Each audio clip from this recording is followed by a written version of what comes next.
रिश्ता एप्लीकेशन से मुबैना तौर पर लड़कियों को ट्रैप करता है और बच्चियों को सुहाने मुस्तकबिल का ख्वाब दिखाता है। उस वक्त मैंने काफ़ी इतनी चीखें मारी थी कि मेरा गला तक ख़राब हो गया था, लेकिन मुझे समझ नहीं आती उस वक्त उससे स्ट्रीट से बाहर कोई क्यों नहीं आया।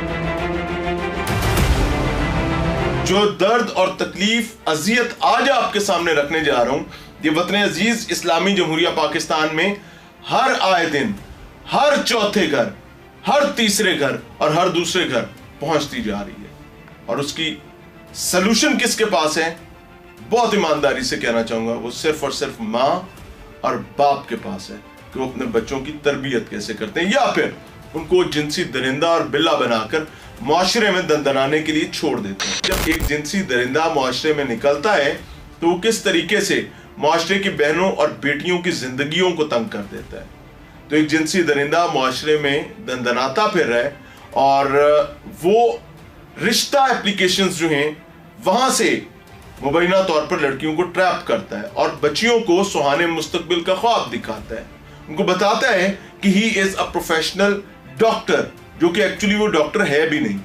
उसके बाद उसको गवर्नमेंट प्रेमिसेस में वो बच्चियों से मुलाकातें करता है और उसके बाद एक ना खत्म होने वाली तकलीफ उनकी जिंदगियों में नहीं बल्कि अपने पूरे खानदान कबीले के साथ साथ पूरे मुआशरे के लिए एक ऐसा फुटप्रिंट जनरेट कर जाता है कि अलमान अल हफीज। मेरे साथ एक बच्ची मौजूद है, फर्जी नाम ले रहा हूं जी, फर्जी नाम है आसिफा। और इस बच्ची के साथ जो हैपनिंग हुई है, मैं चाहूंगा कि आप इसी के जुबानी सुने ताकि एक जानिब उस दरिंदे को उसके मंतकी अंजाम तक पहुंचाने में हम इस मजलूम बेटी की मदद कर सकें और वहीं हम पूरे मुआशरे में हर माँ, हर बाप, हर बहन, हर भाई को ये बता सकें कि अपने मर्दों की तरबियत कैसे करनी है, वहीं अपनी बेटियों की तरबियत कैसे करनी है, मर्द को कैसे बाहया बनाना है और बेटी को कैसे विजिलेंट रखना है कि मुआशरे में क्या क्या मसाइल तुम्हें फेस करने पड़ सकते हैं और उस सिचुएशन में हाउ टू मूव ऑन और हाउ टू हैंडल दैट। अस्सलाम वालेकुम बेटे। वालेकुम अस्सलाम। बेटा, नाम मैं आपका नहीं पूछ रहा, मैंने आपका फर्जी नाम रखा है। इलाका लाहौर है, क्योंकि लाहौर एक बड़ा सिटी है, मेट्रोपॉलिटन सिटी है, बहुत सारे मसाइल होते हैं। बेटे, क्या हुआ आपके साथ? क्वेश्चन मेरा कम से कम होगा, आपने पूरी बात करनी। बेसिकली मेरी मामा चाहती थी कि मैं इस एज में शादी कर लूं और हम उसके मामा ने मुझे कहा कि एक कोई आजकल एप्लीकेशंस आई हुई हैं उसके थ्रू हम ढूंढते हैं। तो मोबाइल एप्लीकेशन? जी, मोबाइल एप्लीकेशन। तो मैंने मामा को खुद ही सजेस्ट किया कि मामा ये एक मज़ ऐप है जिसकी कमर्शियल्स और काफ़ी इन्फ्लुएंसर्स इसको प्रमोट कर रहे हैं, तो लिहाजा हमने उसको सेलेक्ट किया क्योंकि उसको इन्फ्लुएंसर प्रमोट कर रहे थे। ठीक है। तो उसको मैंने डाउनलोड किया, मैंने अपनी मामा के बहाव पे अपनी प्रोफाइल बनाई है और उस पर मैंने काफ़ी लोगों को रीच आउट किया, शॉर्ट लिस्टेड किया। मम्मा जो है, मम्मा ने भी उसमें क्या कुछ कैटेगरीज होती हैं कि आप अपने हिसाब से अपने रिक्वायरमेंट्स के मुताबिक? हाँ जी, उसके अंदर कैटेगरीज होती हैं। उसके अंदर उनके यानी डिटेल्स में ये होता है, प्रोफेशन होता है और एजेस वगैरह और जो भी उसके फ्यूचर प्लान्स हैं, अगले बंदे ने अपनी पूरी बायोडाटा लिखा होता है। तो उसने भी इसी तरह लिखा हुआ था, इसी तरह काफ़ी और लोग भी थे, उन्होंने लिखा हुआ था।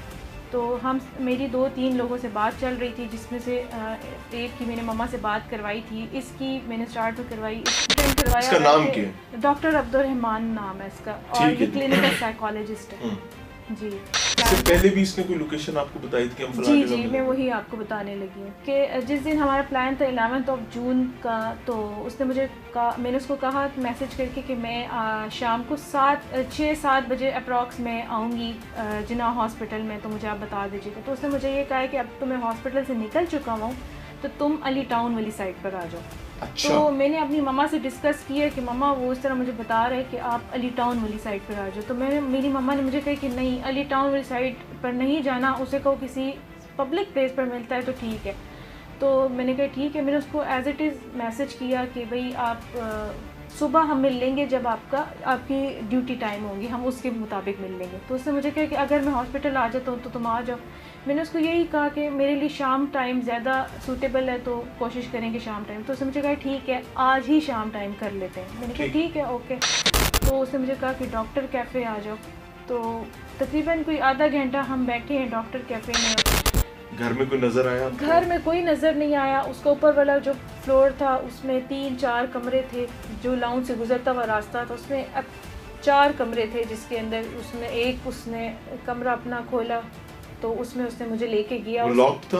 वो कमरा लॉक नहीं था। दरवाजा खुला? जी, जब वो मुझे लेकर गया है तब तक दरवाज़ा सारे खुले हुए थे, यानी अच्छा। जब वो मुझे लेकर गया उस वक्त तक उसके कमरे तक का दरवाज़ा खुला हुआ था। कैफेटेरिया का स्टाफ था, मतलब इनफैक्ट जो सर्व कर रहा था वो हर कोई उसको जानता था। ओके। फिर उसके बाद मैंने कहा चलो ठीक है। अब मेरी मम्मा ने मुझे कहा था कि घर जल्दी आ जाना, तो और मैं आधा घंटा बैठी और उसके बाद मैंने उसको यही कहा कि मैं अब घर जाती हूँ। आपको इस टाइम तक कोई शायबा, कोई शुबा उस पर नहीं? बिल्कुल भी नहीं था। हाँ, लेकिन उसने मुझे कैफ़े में बैठ के एक बात ये की थी कि अगर तुम्हें मार के और तुम्हारी मम्मा को भेज दिया जाए तो फिर, तो वो एक जर्नल डिस्कशन की बात थी, तो इस वजह से मैंने उसके ऊपर इतना कोई मजाक समझ के मैंने उसको लेट डाउन कर दिया, मैं उसको जाने दिया।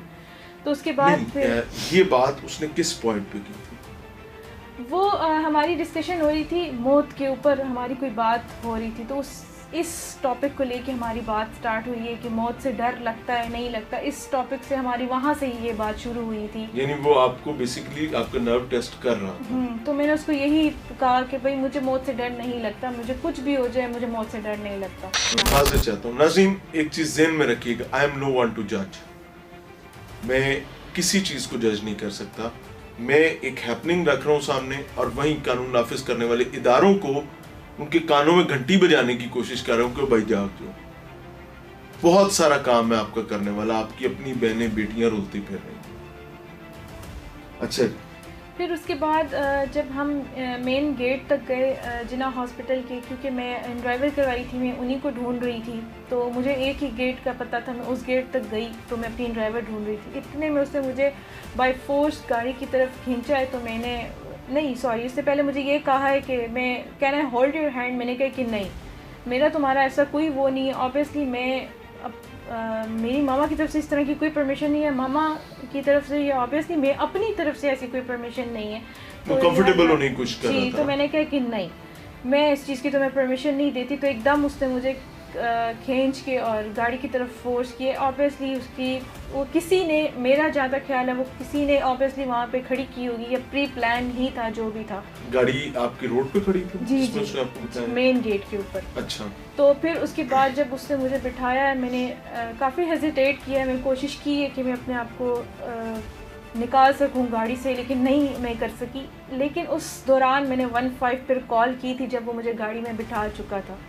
15 पर मैंने कॉल की थी और मेरी तकरीबन अप्रॉक्स 3 मिनट्स मेरी वो 3 मिनट आपकी कॉल चलती रही? हाँ जी, जिसका मेरे पास मेरे मोबाइल के अंदर रिकॉर्ड मौजूद है। 15 पे अटेंड हुई कॉल? जी, अटेंड हुई है और उनने 3 मिनट वो कॉल चलती रही है। मैंने 15 पे कॉल करके 1 प्रेस किया है ताकि इमरजेंसी की कॉल चली जाए, और वो 3 मिनट कॉल मुसलसल चलती रही है। लेकिन उसके बाद जब वो मुझे अपनी जहाँ पे वो लेके जाना चाह रहा था, वो मुझे वहाँ पर लेकर गया। कहाँ लेके गया? अली टाउन वो लेकर, जहाँ पहले बुला रहा था। जी, वो वहाँ लेकर गया। आपको कोई आर्गुमेंट नहीं हुआ कि अगेंस्ट योर विल अगर एक बंदा आपको लेकर जा रहा है, आपको उठा कर ले जा रहा है, एक्चुअली आपको किडनैप करके ले जा रहा है? हाँ जी। और रास्ते में उसने आपको मारा पीटा भी नहीं है, आपका कोई आर्गुमेंट भी नहीं हुआ, रास्ते में कहीं सिग्नल भी आए होंगे, आपकी गाड़ी कहीं रुकी भी होगी, क्योंकि अली टाउन जाते हुए सिग्नल्स भी आते हैं।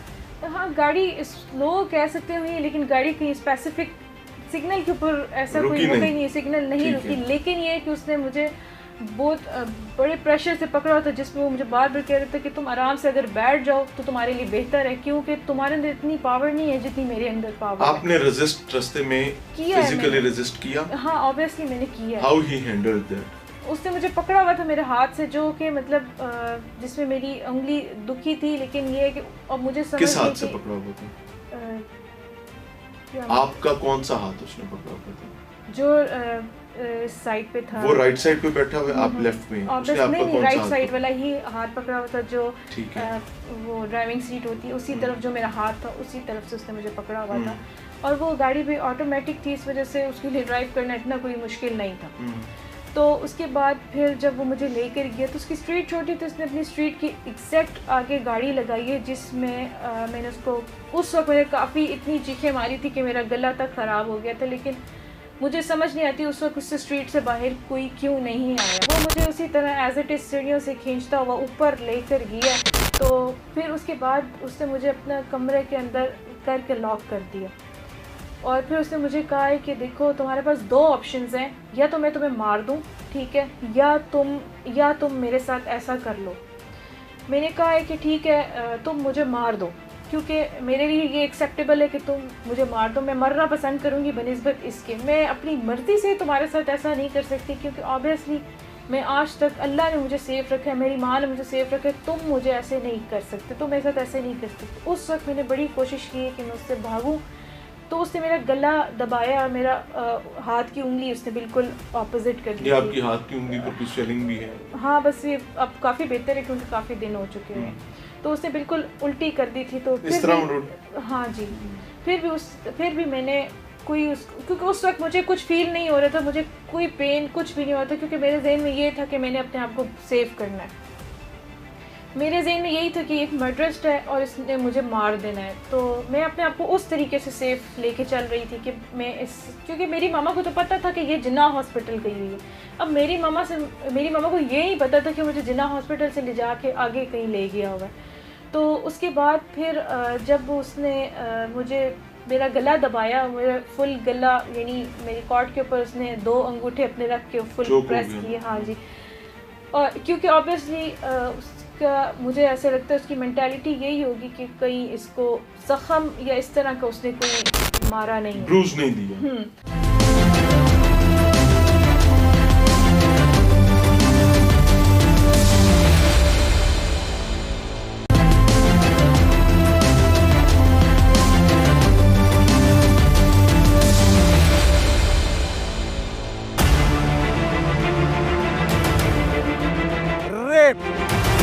ब्लैकमेलिंग। तो एक जिनसी दरिंदा मुआशरे में दंदनाता फिर रहा है। रिश्ता एप्लीकेशन से मुबैना तौर पर लड़कियों को ट्रैप करता है और बच्चियों को सुहाने मुस्तकबिल का ख्वाब दिखाता है। उस वक्त मैंने काफ़ी इतनी चीखें मारी थी कि मेरा गला तक खराब हो गया था, लेकिन मुझे समझ नहीं आती उस वक्त उससे स्ट्रीट से बाहर कोई क्यों नहीं आया। मैंने यही आपसे पूछा नाज़रीन, होता कि नॉर्मली लोग ब्रूजेस छोड़ जाते हैं, जख्म छोड़ जाते हैं, मारते हैं। पंजाबी में कहते हैं गुजियां सट्टा मार। गुजियां सट्टा का मतलब ये है कि आप ऐसी चोट लगाएं जो ना मेडिकल में रिफ्लेक्ट हो, ना कहीं और उसका पता चले, लेकिन अगला बंदा अजियत में आपको सरेंडर करे। फिर वो करना चाह रहा था, जो बुरा वो करना चाह रहा था, वो उसने किया। फिर उसके बाद उसके बाद उसने मुझे कहा है कि अब तुम्हारे पास फिर 2 ही ऑप्शंस हैं कि तुम या तो मर जाओ या जब मैं तुम्हें कहता हूँ तब तुम मुझसे मिलने आओ। तो मैंने कहा कि हाँ। अच्छा जी, यानी पहले वो बदबख्ती करता है, गुनाह करता है, उसके बाद वो शर्त ये रख रहा है कि जब मैं कहूँ आपने मिलने भी आना। जी बिल्कुल, उसने मुझसे ऐसा